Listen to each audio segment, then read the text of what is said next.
નમસ્કાર વિદ્યાર્થી મિત્રો, 10મો પાઠ નથી. લેખક મોહમ્મદ માંકડ અને પ્રકાર વાર્તા. બહુ સરસ મજાની વાર્તા છે જેમાં માની સંવેદના વ્યક્ત કરી છે.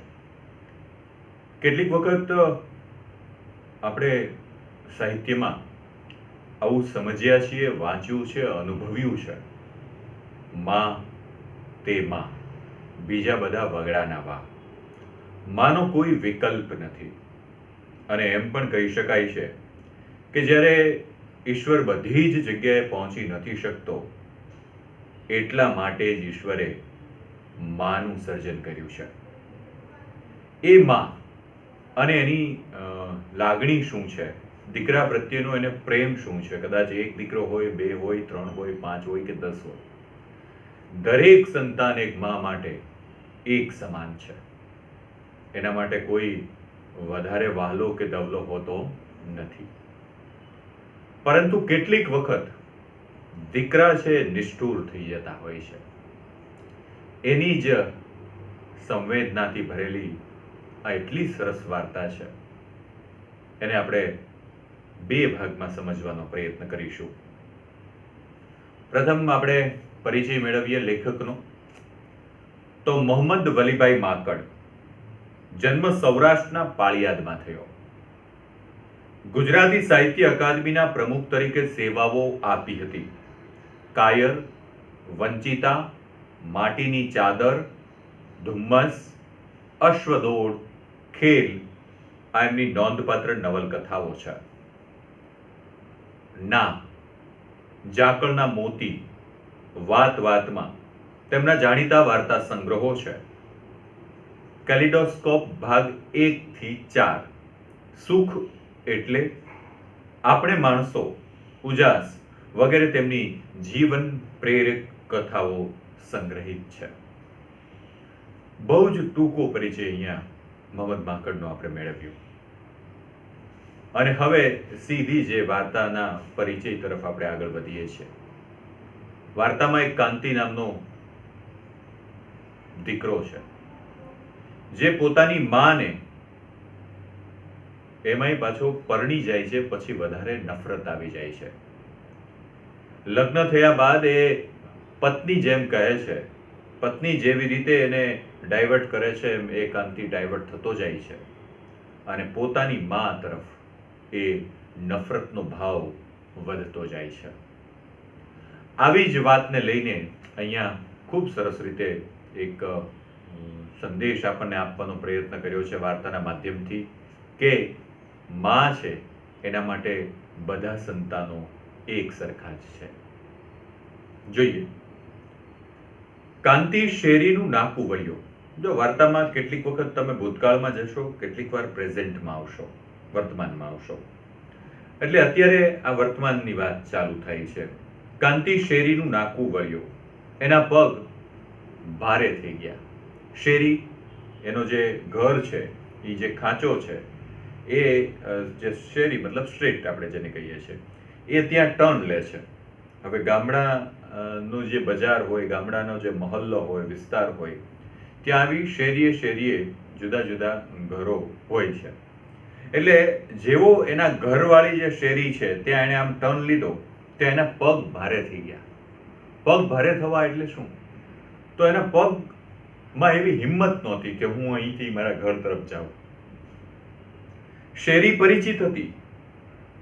શું કામ? કારણ કે એ કાંતિનું બાળપણ આ જ શેરીમાં વીત્યું છે. ઘણા વર્ષો પછી પોતાના વતનમાં એ આવ્યો હતો. વતન મતલબ જે પોતાનું નેટિવ પ્લેસ છે, એ ગામ, પોતાનું વતન. વર્ષો પછી કાંતિ ત્યાં આવ્યો હતો. એક નજર સામા છેડા સુધી એણે કરી લીધી. છોકરાઓ શેરીમાં રમતા હતા, પગ ચાલતા હતા. એ આમ ધીરે ધીરે આગળ જતો હતો. ધીરે ધીરે શેરીમાં બધા બાળકો રમતા હતા, પગ એના હજી ચાલતા હતા. માથું જાણે ભારે થવા લાગ્યું. માથું ભારે થવા લાગ્યું મતલબ હવે એને આમ આમ આપણા નેણ છે એ આમ ભેગા થઈ જાય ને પછી કેમ ગમે નહીં એવો ભાવ હવે એને થતો હતો. અંદર કંઈક વજન મુકાઈ રહ્યું હતું. વજન મતલબ કંઈક ભાર, દિલનો, હૃદયનો એક ભાર આપણને કેટલીક વાર એવો અફસોસ થાય કે જે અફસોસ આપણે વ્યક્ત ન કરી શક્યા હોય તો એનો ભાર આ જીવન આપણા દિલમાં રહે છે. આવું એને કાંતિને થતું હતું. એકાએક એની બાજુમાં થઈને એક પથ્થર સમ, અહીંયા બાજુમાં થઈને અહીંથી પથ્થર સમ અવાજ આવ્યો, સમ, અને એ પસાર થયો. પાણીના ખાબોચિયામાં જઈને પડ્યો. એના કપડા ઉપર પાણીના છાંટા ઉડ્યા અને પથ્થર જેવો બાજુમાં એક પાણીનો ખાડો હતો, ખાબોચિયું હતું, એના ઉપર પડ્યો એટલે એના છાંટા આ કાંતિના કપડા ઉપર પડ્યા. હવે એકદમ ગામડાની તળપદી ભાષામાં બોલાય છે, મારા રોયા એમ ઘા કરાય. જો સીધી જ એવી વાત, મારા રોયા. અહીંયા આપણે જેને જનરલી એવું કહેતા હોય છે કે જ્યારે ગુસ્સો ભરાય છે, મારા રોયા એમ કહે છે. એમ ઘા કરાય, ઘા મતલબ થ્રો. પાછળથી એક સ્ત્રીનો અવાજ આવ્યો. કાંતિએ આમ પાછળ ફરીને જોયું, પણ એ અવાજ જેને ઠપકો આપ્યો હતો એ નાગાપુગા છોકરા સામે જોયું. પછી જે ઠપકો આપ્યો હતો, જેના ઉપર ગુસ્સે થયા હતા, એ છોકરાઓ ની સામે નજર કરી તો એ નાગો પુગો, મતલબ એને કઈ વસ્ત્ર પહેર્યા નહોતા, કારણ કે બાળક છે. કાંતિ સામે એ સહેજ ભયથી જોઈ રહ્યો હતો અને આ છોકરો કાંતિની સામે આમ ડરથી જોઈ રહ્યો હતો. આ લાલજી મોચીનો હોઈ શકે. કાંતિએ એની રીતે વિચારવાનું ચાલુ કર્યું, આ કોનો છોકરો હોઈ શકે? આ લાલજી મોચીનો હોઈ શકે, અથવા તો પરસોત્તમ સુથારનો, અને નહીં તો દરજીનો. કાંતિને થયું શેરીમાં કોઈ નવું રહેવા આવ્યું હોય એવું પણ બને, અથવા તો લાલજી મોચીના છોકરાનો પણ આવડો છોકરો હોય. એને બધું જૂનું યાદ આવે છે, આનો છોકરો હશે, આનો હશે, આનો હશે, અથવા કોઈક શેરીમાં નવું પણ રહેવા આવ્યું હોય, અથવા તો એના છોકરાનો છોકરો પણ હોઈ શકે. પણ પગનું વજન ઉપાડીને કાંતિએ ચાલવાનું ચાલુ જ રાખ્યું, કારણ કે એ પોતાના ઘર તરફ જાય છે. માંડ માંડ ઘર આવ્યું. ઘર શેરીની અધવચ્ચે હતું. શેરી ઘણી લાંબી હતી. કાંતિ નાનો હતો ત્યારે એને એમ લાગતું હતું કે આ શેરી ઘણી લાંબી હતી. શું કામ? કારણ કે ભગવાન કોલ્ડ ડ્રિંક્સ હાઉસમાંથી બરફ લઈને દોડાદોડ એ ઘરે પહોંચતો, તોય બા એને ઠપકો આપતી કે બરફનો ગાંગડો લાવ્યો છો કે ગાંગડી? આજે પણ શેરી અને ઘણી લાંબી લાગે છે. બાળપણ યાદ આવ્યું. આજે શેરીમાં વર્તમાનમાં એ જાય છે અને અચાનક એને વાત કઈ યાદ આવી કે જ્યારે બા મને બરફનો ગાંગડો લાવવાનું કહેતી. ઉનાળાની ગરમીમાં ઘરમાં ફ્રીજ નહોતું ત્યારે બરફ બજારમાંથી મળતો અને બરફનો ગાંગડો એ 25 પૈસાનો કે 50 પૈસાનો મળતો. એટલે એ બા છે ને એ બરફનો ગાંગડો લેવા મને મોકલતી અને હું શેરીના નાકે ભગવાન કોલ્ડ ડ્રિંક્સ વાળા પાસેથી બરફનો ગાંગડો લઈ અને ફૂલ સ્પીડથી દોડીને આવું, તોય બા એમ કહેતી કે આ ગાંગડો છે એ ઓગળી ગયો, જલ્દી આવજે. એટલે એ વાત એને પાછી અત્યારની વાત સાથે, પ્રેઝન્ટ સાથે એને કનેક્ટ થઈ.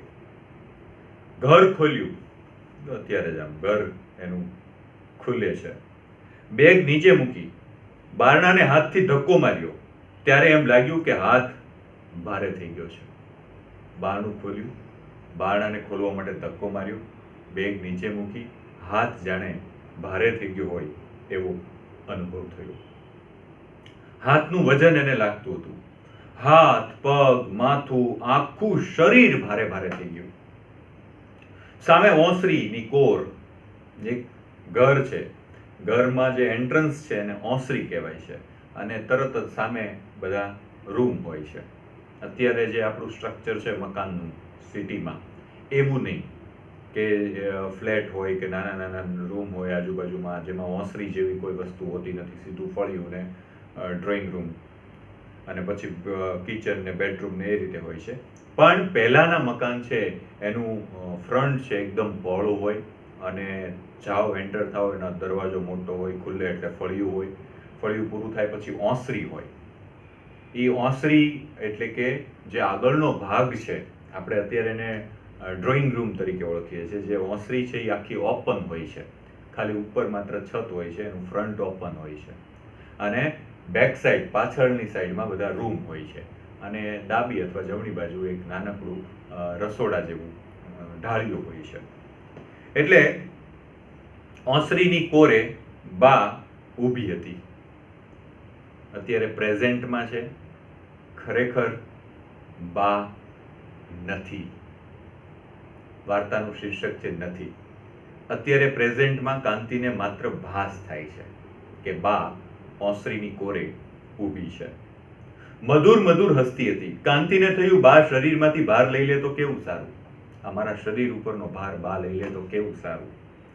કાંતિ ઘેર આવતો ત્યારે બા એના દુખણા લેતી. કાંતિ જ્યારે પહેલા ઘરે આવતો ત્યારે બા એના દુખણા લેતી. દુખણા એટલે શું? તો કે આ બંને ભાગ છે એના ઉપર આમ હાથ રાખી, સામેના વ્યક્તિ ઉપર, અને હાથ રાખી અને પછી આ રીતે કરે તો એને દુખણા કહેવાય. દુઃખ હણી લે એમ, કઈ પણ પીડા હોય, તકલીફ હોય તો એ સમય દરમિયાન એ લઈ લે છે. એટલે કાંતિ ઘેર આવતો, બા એના દુખણા લેતી, હાથમાંથી બેગ લઈ લેતી. હાથમાંથી બા બેગ લઈ લે, બે ચાર એવા શબ્દો બોલતી કે કાંતિનો બધો ભાર ઉતરી જાય. બે ચાર શબ્દો એવા બોલે કે કાંતિનો બધો ભાર ઉતરી જાય. કાંતિ ઓસરીની કોરે પહોંચ્યો. શરીર જાણે ગળી પડતું હતું. એક હાથમાં બેગ હતી, બીજા હાથમાં બે થેલીઓ હતી. બેગ અને થેલી ઓસરીની કોરે મૂકીને કાંતિ બાજુમાં બેસી ગયો. ઠીક વાર સુધી કાંતિ બસ બેસી જ રહ્યો. કાંતિ બેઠો રહ્યો, કંઈ જ ચર્ચા ન કરી, કંઈ જ મનમાં એવો ભાવ, પણ એને સતત વસવસો છે કે મારું શરીર આજે ભારે ભારે છે અને બા મારો ભાર આજે હળવો નથી કરી શકતી, મને દુખણા નથી લઈ શકતી, મારી બેગ મારા હાથમાંથી લઈ નથી શકતી. ઘર ઉગમણા બહારનું હતું.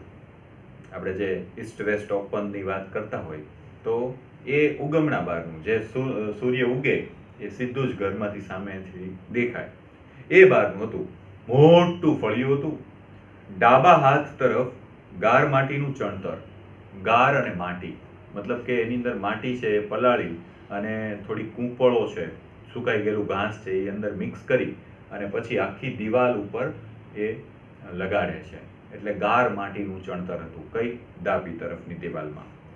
જમણા હાથ તરફની ભીત પડી ગઈ હતી. રાઈટ સાઈડની જે દિવાલ હતી, વોલ હતી, એ પડી ગઈ હતી. ઘરમાં કાંતિનો જન્મ થયો હતો. આ ફળિયામાં એ ભમરડો ફેરવતો હતો. આ જ ફળિયામાં ટોપ ભમરડો, જેમ આપણે ઓલી જાળીમાં આમ કરી અને પહેલાના મોટા ભાગે બાળકો છે એ પોતાનું બાળપણ આવી બધી શેરી રમતો સાથે જ ગુજારતો હતો. અને શેરી રમતનું પણ કેટલુંક ઇમ્પોર્ટન્સ છે. ભલે આજે લેપટોપ, કમ્પ્યુટર કે સ્માર્ટફોનની અંદર આપણે લાંબા સમય સુધી ગમે તેવી ગેમ રમતા હોય, પણ જે શેરી રમતોનું ઇમ્પોર્ટન્સ છે એ કદાચ આપણે એનું મહત્વ ન સમજી શકીએ. એટલે કાંતિ છે એ આવી રીતે ફળિયામાં, આ જ ફળિયામાં એ રમતો, અહીંયા જ એનો જન્મ થતો, ભમરડો ફેરવતો અને ઓસરીમાંથી ગારના પોડા ઉખાડીને છાનામાના ખાઈ લેતો બા રસોડામાં હોય ત્યારે. કેલ્શિયમની ખામી હોય ત્યારે આપણે એવું અનુભવ્યું છે કે બાળકો ધૂળ ખાય. એમ આ કાંતિ નાનો હતો ત્યારે એ ભીતના પોપડા ઉખાડી અને બાને ખબર ન હોય, રસોડામાં હોય ત્યારે એ ખાઈ જતો. અત્યારે પણ બા રસોડામાં ચાલી ગઈ હોય એમ લાગ્યું. બહાર નહોતી, રસોડામાં ગઈ હશે. થોડી વાર પછી પાણી લઈને આવશે. એક ક્ષણ કાંતિને થયું બાને રીસ તો નહીં ચડી હોય ને. અત્યારે વર્તમાનમાં ખરેખર બા નથી, છતાં પણ એને એમ થયું કે બા ક્યાં ગઈ, બા ક્યાં ગઈ. બા મારાથી રીસે તો નહીં ચડી હોય ને, એ રીસાઈ તો નહીં ગઈ હોય ને. આવું એના મનમાં વિચાર ચાલુ થયો. વાસ્તવિક રીતે બા નથી. ના, નહીં ચડી હોય હો, બાને રીસ નહીં ચડી હોય. શું કામ? કારણ કે એ કદાચ ચડી હોય ને તો તરત જ ઉતરી જશે. બા રીસે, ગુસ્સે થાય તો તરત એનો ગુસ્સો શમી જતો, પણ એની રીસ તરત જ ઉતરી પણ જતી. એકવાર એક પથ્થરની નિશાન રાખતો. હવે એને વાત યાદ આવી, કેવો બાનો ગુસ્સો કેવો હતો અને બા તરત જ પાછી કેવી એ ગુસ્સા મુક્ત થઈ જતી હતી. એક પ્રસંગ એને યાદ આવે છે. કોને? કાંતિને. એકવાર એવું થયું કે પથ્થરથી નિશાન તાકતો હતો કાંતિ. 10-11 વર્ષનો કાંતિ હશે એ સમયે. બા વાસણ ધોતી હતી, વાસણ ઉટકતી હતી. પથ્થર એની પાસે જઈને પડ્યો. કોની પાસે? બાની પાસે. બા ખીજાય, હમણાં વાગી જાય, આખો દિવસ તોફાન સિવાય બીજું. પણ એ પૂરું બોલી રહે એ પહેલા તો બીજો પથ્થર હાથમાંથી છૂટ્યો. બાની બાજુમાં પથ્થર પડ્યો અને બાએ હજી આમ જોયું કે આખો દી તોફાન તોફાન. ઈ બાજુ બા પૂરું બોલે ઈ પહેલા તો કાંતિના હાથમાંથી બીજો પથ્થર સરદારાને સરકી ગયો, છૂટી ગયો. બાની આંખ સામે આવ્યો, અહીંયા આંખ સામે આવ્યો. બાના મોંમાંથી નાનકડી ચીસ નીકળી ગઈ. આંખ ઉપર એને હાથ દાબી દીધો. ઓટલા ઉપર પાડોશીમાં કંચન માસી બેઠા હતા. ઈ માસી દોડીને આવી ગયા, દોડીને બા પાસે ગયા. આંખ પાસે લોહી વહેતું હતું. એ જોઈને કંચન માસી બોલી ઉઠ્યા, હાય હાય, આંખ ફૂટી ગઈ કે શું? કંચન માસી તો આટલું બોલ્યા. કાંતિને પાછળથી ખબર પડી કે બાની આંખ ફૂટી ગઈ નહોતી, પણ એ વખતે બાને લોહીવાળો હાથ, લોહીવાળો ચહેરો, કંચન માસીના શબ્દો બધું જોયું ન જોયું, સાંભળ્યું ન સાંભળ્યું, અને કાંતિ દોડીને ભાગી ગયો. ક્યાં? તો કે છેક હરજીવન મિસ્ત્રીના ખાંચામાં સંતાઈને બેઠો. ત્યાંથી અંધારું થયું એટલે મોટો, કોણ મોટો એટલે કોણ? તો કે કાંતિથી જે મોટો ભાઈ છે એ પરાણે ઘેર લઈ ગયો. મોટો એટલે મારા મોટા ભાઈ, નામ એનું હિંમત. બાની આંખ ફૂટી ગઈ નહોતી, મોટો એને શોધીને થાકી ગયો હતો.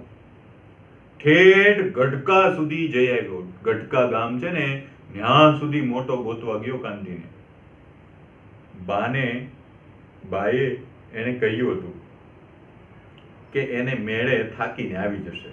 આ મોટો હિંમત છે, એને કીધું, બા તું ચિંતા કરમાં, કાંતિ થાકીને આવી જશે, તું નકામી ચિંતા શા માટે કરે છે? પણ બાએ એક જ વાત પકડી રાખી, કાંતિને ઘેર લઈ આવ્યા પછી જ હું ખાઈશ, ત્યાં સુધી હું ખાઈશ નહીં. હિંમતને કીધું, તું ગમે તેમ કરીને કાંતિને ગોતી લાવ, હું ત્યાં સુધી ઘરમાં કંઈ ખાઈશ નહીં, અન્નનો દાણો નહીં કરું. ત્યારથી કાંતિને ખાતરી થઈ ગઈ હતી કે બા ખીજાઈ જતી હતી, એને રીસ ચડી જતી હતી, પણ બહુ જલ્દી એ રીસ ઉતરી પણ જતી હતી. ત્યારથી કાંતિને ખબર પડી ગઈ કે બા ભલે ગમે એટલી ગુસ્સે થઈ જાય, રીસાઈ જાય. આજે પણ આપણે અનુભવીએ છીએ કે આપણી માં આપણા ઉપર ગુસ્સે થાય, પણ બીજી મિનિટે એ જ માં આપણી સાથે સંવેદનાથી જોડાયેલી હોય છે. એ તરત જ ઉતરી જતી હતી. માથા ઉપર એણે હાથ ફેરવ્યો, મોં સહેજ ફેરવ્યું. ખુલ્લા બારણામાંથી આવીને 3 છોકરા ફળિયામાં ઊભા હતા. એક છોકરી બારણા વચ્ચે આવીને અટકી ગઈ હતી. છોકરા સામે એણે જોયું, 2 છોકરાએ ચડ્ડી પહેરી નહોતી, એકે પહેરી નથી. ઓકે, હવે તરત જ આ જે ઓલી વાત, બાની આંખ ફૂટી ગઈ વાળી વાત એને યાદ આવી, અને જૂની એક વાત એને યાદ આવી, એટલે તરત પાછો એ પ્રેઝન્ટમાં આવી ગયો. હવે એને જે ઓલું ઘર ખોલ્યું છે, બરાબર, શેરીના નાકે ધીરે ધીરે આવતો તો, પગ ભારે થઈ ગયા હતા, ધક્કો માર્યો, દરવાજો ખોલ્યો, ડાબા હાથની દિવાલ જમણા હાથની પડી ગઈ છે, ફળ્યું. બા એને યાદ આવે છે, પણ બા કઈ દેખાતી નથી. કદાચ રીસે તો નહીં ભરાઈ ગઈ હોય ને, એ વાત યાદ આવતા તરત જ એને જૂનો પ્રસંગ આવી ગયો યાદ. હવે એ જેવો દરવાજો ખોલીને અંદર જાય છે તો એને એ વખતે છોકરાઓ એની આજુબાજુમાં દેખાણા, એમાં દરવાજા પાસે. એમાં એક છોકરી હતી અને 2 છોકરાએ ચડ્ડી પહેરી હતી. એક છોકરો હતો એ ચડ્ડી પહેર્યા વગરનો હતો. ઉઘાડા બારણા સામે કાંતિ થોડી વાર જોઈ રહ્યો. આમ બારણું ઉઘાડ્યું હતું એટલે કાંતિ એની સામે બારણા સામે જોઈ રહ્યો. બારણામાં ઉભેલી છોકરી એક બાજુ લપાઈ ગઈ એટલે સહેજ આમ સંતાઈ ગઈ. નહીં તો હમણાં કંચન માસી આવત ત્યારે એને આઘી ખસેડી મૂકે. જો ઈ છોકરી આમ ન ગઈ હોત તો કંચન માસી તરત જ આવે. કંચન માસી એટલે કોણ? તો એમના પાડોશી. એ કંચન માસી અહીંયા જેવો કાંતિ બારગામથી આવે એટલે તરત જ કંચન માસી આવી જ જાય. જો ઓલી છોકરી આમ ન ગઈ હોત તો કંચન માસી આવીને એને ખસેડે. અત્યાર સુધી કંચન માસી ન આવ્યા એ નવાઈ કહેવાય. કાંતિને થયું હજી કંચન માસી આવ્યા નહીં, બહુ કહેવાય. કાંતિ અમદાવાદથી ગમે ત્યારે ઘરે આવે, પાડોશીમાંથી સૌથી પહેલા કંચન માસી જ આવી પહોંચતા, અને તરત જ કાંતિના જે બા છે એનું નામ પાર્વતી બા, અને તરત જ કંચન માસી કહેતા, કા પાર્વતી બોન, કાંતિ આવી ગયો ને, તમે નકામી એની ઉપાધિ કર્યા કરો છો. અને કાંતિને પૂછતા, કાંતિ બેટા શરીર તો સારું છે ને ભાઈ? તારી બાને કાગળ ટેમસર લખતો હોતો, બિચારા લોહવાટ કરીને અડધા થઈ જાય છે. કંચન માસી આવીને કાંતિને જોઈને તરત જ પાર્વતીબાને કહેતા, જો હું કહેતો હતો ને આવી ગયો ને કાંતિ. અને કાંતિ બેટા કેવું છે, શરીર તો સારું છે ને, તું ટાઈમસર કાગળ પત્ર તો લખતો હો બેટા, આ તારી માં તારી ઉપાધિ કરી કરીને થાકી જાય છે. આવું પાડોશમાંથી આવી કંચન માસી કહેતા. કાંતિએ માથા ઉપર ફરીથી હાથ ફેરવ્યો. કોણ જાણે કેમ એને લાગ્યું કે એના વાળ ધોળા થઈ ગયા હતા. અરીસામાં જોયેલા પોતાના ચહેરાની સ્મૃતિઓ ઉભરી આવી. આમ માથામાં વાળ જોયા, ખબર નહીં એને એમ થયું કે વાળ મારા ધોળા થઈ ગયા છે, કારણ કે એને જૂની વાત યાદ આવે છે, પણ અત્યારે તો એ વૃદ્ધ જેવો થઈ ગયો છે. ફળિયામાં ઉભેલા છોકરાઓ એના લુખ્ખા ધોળા વાળ સામે જોઈ રહ્યા હતા. છોકરાઓ શું તાકી રહ્યા હશે? તાકી રહેવું મતલબ આમ જોઈ રહ્યા હતા છોકરાઓ. હા, એને કહેવાનું મન થઈ ગયું કે વાળ ધોળા થઈ જાય, હું કઈ જુવાન નથી, 45 વટાવી ગયો છું, 45 વર્ષ પૂરા થઈ ગયા છે. છોકરાને એમ કે આ મોટી ઉંમરનો કોણ આવ્યો? ચડ્ડી પહેરીને ઊભા હતા એ બંને છોકરાઓ ખોડા દરજીના હોય એવું એમને લાગ્યું. કોના? એ બે છોકરા ચડ્ડી પહેરેલા ખોડા દરજીના. શું કામ એને એવું અનુમાન કર્યું? અણસાર ઉપરથી અને ખાસ તો કપડાના ટુકડાઓમાંથી સીવેલી ટૂંકી ચડ્ડી ઉપરથી ખબર પડે કે આ ખોડા દરજીના છોકરા હશે.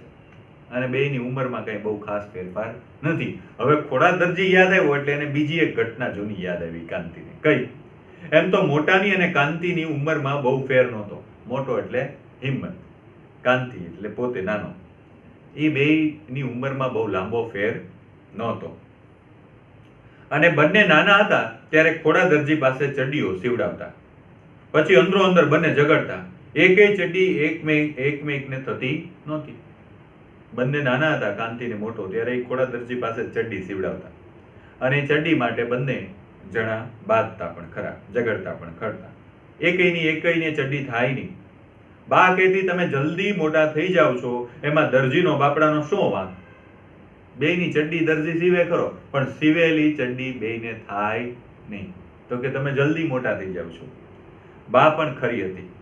નવી ચડ્ડીને અને મોટા થવાને શું લાગે વળગે? હજી તો ચડ્ડી નવી જ હોય તોય ન થાય, તો મોટા થવાને આને શું લાગે વળગે છે? પણ એની પાછળનું કારણ બીજું હતું. ઘણીવાર બાને સાચું કહી દેવાનું એને મન થતું હતું કે તું કાપડ પૂરું લઈ દેતી નથી, ઉપરથી અમારો શું વાંક કાઢે છે? કાપડ જ થોડું કાપ્યું હોય તો થોડાક કાપડમાંથી જેવડી થાય એવી ચડ્ડી ઓલો ખોડો દરજી સીવી દેતો. પણ બાને એથી કદાચ માઠું લાગે. બા વિધવા હતી. વિધવા મતલબ એના પતિ નહોતા. કાંતિ અને હિંમતના પિતા મૃત્યુ પામ્યા હતા. એકલી બા જ હતી. સ્થિતિ બહુ નબળી હતી. બાને માઠું લગાડવાની હિંમત એ વખતે ચાલતી નહોતી. બાકી પછી તો બાને અમે ખૂબ માઠું લગાડ્યું છે.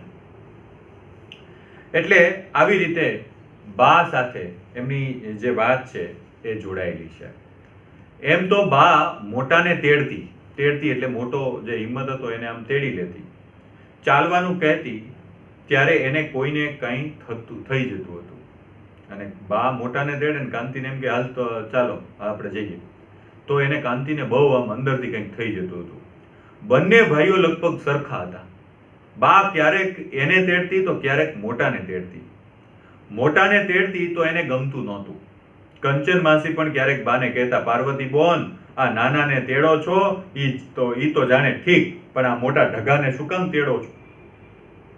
કાંતિનું મન એ શબ્દો વર્ષો સુધી ઘૂંટાતું રહ્યું. બા મોટાને ફટવતી હતી અને એને અન્યાય કરતી હતી. આવું કાંતિના મનમાં એક ઘૂસી ગઈ એક વાત. એટલે કંચન માસી પણ બોલ્યા, આ મોટાને શું કામ તેડો છો? આને તેડો ને એમ. કાંતિને બસ આ વિચાર સતત એના મનમાં આવતો ગયો. પણ એની બાને ત્યાર પછી નવો જ રસ્તો કાઢ્યો. બેય છોકરાને બેય કાંખમાં તેડે, બેયને તેડી જાય. હાફી જતી, પણ એકઈને ઓછું આવવા નહોતી દેતી. ઓછું મતલબ એકઈને દુઃખ લાગે એવું ક્યારેય કરતી નથી. છતાં કાંતિને તો ઓછું આવતું જ. એની બા મોટાને ખોટા લાડ કરાવતી હતી. ચડ્ડી પહેરેલા બેય છોકરા આગા પાછા થઈ ગયા. કયા? અત્યારે હવે પાછા વર્તમાનમાં આવી જાય છે. પ્રેઝન્ટ પાસ્ટ વચ્ચે આખી સ્ટોરી બનેલી છે. ચડ્ડી પહેરેલા બેય છોકરા આગા પાછા થઈ ગયા, ઘર બહાર જતા રહ્યા. ત્રીજો જે ચડ્ડી વગરનો છોકરો હજી કાંતિની સામે જોતો એમ જ ઊભો રહી ગયો. અલ્યા ભાઈ, શું જોયા કરે છે? આ વાળ ધોળા થઈ ગયા છે એ જુએ છે. આમ જો આ વાળ ધોળા થઈ ગયા છે એટલે જ તું આ ફળિયામાં ઊભો રહી શકે છે હો. નહીં તો મારો એક હાંકોટો પડે ને તો શેરીના છોકરા એમના ઘરમાં ભરાઈ જતા હતા. હા, શું જોવે છો? આ વાળ ધોળા થઈ ગયા એટલે તું અહીંયા ઊભો છો. હા, તારા કોઈ મોટા ભાઈ બહેન હોય ને તો એને પૂછી જોજે. ભગતની દુકાનેથી હું પાન ખાઈને આવતો હોઉં અને છોકરાઓ શેરીમાં બાજતા હોય અને રમતા હોય, મને જોઈ એટલે તરત જ રફ્ફુ થઈ જાય. રફ્ફુ ચક્કર મતલબ ગમે ત્યાં સંતાઈ જાય, ઘરમાં વ્યા જાય. પણ એ દિવસો જુદા હતા. અત્યારે તો હવે વાળ ધોળા થઈ ગયા, પૂરું થઈ ગયું. રમા કહેતી હવે 40 થવા આવ્યા, 42 થવા આવ્યા. રમા એટલે કોણ? કાંતિની પત્ની. નવું પાત્ર આવ્યું. એ રમા કાંતિને કહેતી હવે 40 થવા આવ્યા, 42 થયા, 45 થયા. કાંતિના વર્ષોનો હિસાબ એ બરાબર રાખતી. અડધી જિંદગી વીતી ગઈ, માથે ધોળા આવી ગયા, જિંદગી કાંઈ માણી નહીં. ડોશી ડાબલો રાખીને બેઠા છે, પૈસા એમના ગળેથી છૂટતા નથી. બસ ડોશી એટલે કાંતિની બા. આ 42 થયા, 45 થયા, આમનામ જિંદગી વહી ગઈ, કાંઈ જિંદગી માણી નથી. આ ડોશી તમારી છે ને ડાબલો લઈને બેઠી છે, કાંઈ કોઈને દેતી નથી. આવું કાંતિને રમા કહેતી. પણ રમા સાથે દલીલ થઈ શકે તેમ નહોતું. રમા પાસે બહુ અટપટો હિસાબ હતો. પૈણા પછી બીજા જ વર્ષે કાંતિ અને રમા ગામડું છોડીને અમદાવાદ ગયા. પૈણાના બીજા જ વર્ષે, જે લગ્ન થયા અને બીજા વર્ષે ગામડું છોડીને અમદાવાદ ગયા રમા ને કાંતિ. મોટો એ વખતે બા સાથે રહેતો. કાંતિને એ વખતે મિલમાં નોકરી મળી ગઈ. કાંતિ દર મહિને બાને પૈસા મોકલતો હતો, એની એ ફરજ હતી. 2 વર્ષ માંડ હજી પૈસા મોકલ્યા અને પછી મિલની નોકરી છૂટી ગઈ. બા સાથેથી મન પણ થોડું વછોડાઈ ગયું. વછોડાઈ જવું મતલબ એ દૂર રહ્યો લાંબો સમય, એટલે હવે એનો જે લાગણી છે બા સાથેની એ થોડી તૂટી ગઈ, ઓછી થઈ ગઈ. ગાય પાસેથી વાછરડાને વાળી લે એમ ખૂબીથી રમાએ એને વાળી લીધો. રમા કાંતિની પત્ની એવી રીતે એનું બ્રેઇન વોશ કરી લીધું કે હવે એને બાથી બહુ દૂર લઈ ગઈ. પણ જિંદગીના એ 2 વર્ષ કાંતિએ બાને પૈસા મોકલ્યા એનો હિસાબ રમા પાસે અટપટો હતો. એ કહેતી કે આપણા પૈસા મોકલ્યા એટલે જ ડોશી મૂડી કરી શક્યા, નહીં તો એમની પાસે શું હતું? આપણે 2 વર્ષ માંડ મોકલ્યા છે અને એટલા જ પૈસામાંથી ડોશીએ મૂડી કરી લીધી, નહીતર એની પાસે શું હતું? કાંતિને પૂછવાનું મન થતું, પણ 2 વર્ષમાં આપણે પૈસા કેટલા મોકલ્યા હશે? પણ રમા પાસે હિસાબ સાવ જુદો જ હતો, સાવ જુદો. બસ આ જ એક કાન ભંભેરણી શરૂ થઈ ગઈ અને એનું પરિણામ એ આવ્યું કે કાંતિ ધીરે ધીરે બાની લાગણીથી સાવ અલગ થઈ ગયો. અને એનું જ પરિણામ એ આવ્યું, આજે પણ આપણે જોઈએ છે કે કેટલી સ્ત્રીઓ છે એ લગ્ન પછી પોતાના પતિને ડાયવર્ટ કરવામાં હંમેશા સફળ બનતી હોય છે. કે જે મા સાથે, જે પિતા સાથે આટલા વર્ષો સુધી એક દીકરો રહી શકે, તો કેમ લગ્ન પછી એ જ દીકરો બદલાઈ જતો હોય છે? કારણ એની પત્ની પણ હોય છે. એટલે આ જ વાત આ વાર્તાના અનુસંધાને આપણે કરી રહ્યા છીએ અને હજી આ વાર્તાને આપણે આગળ અભ્યાસ કરીશું બીજા ભાગમાં. Thank you very much.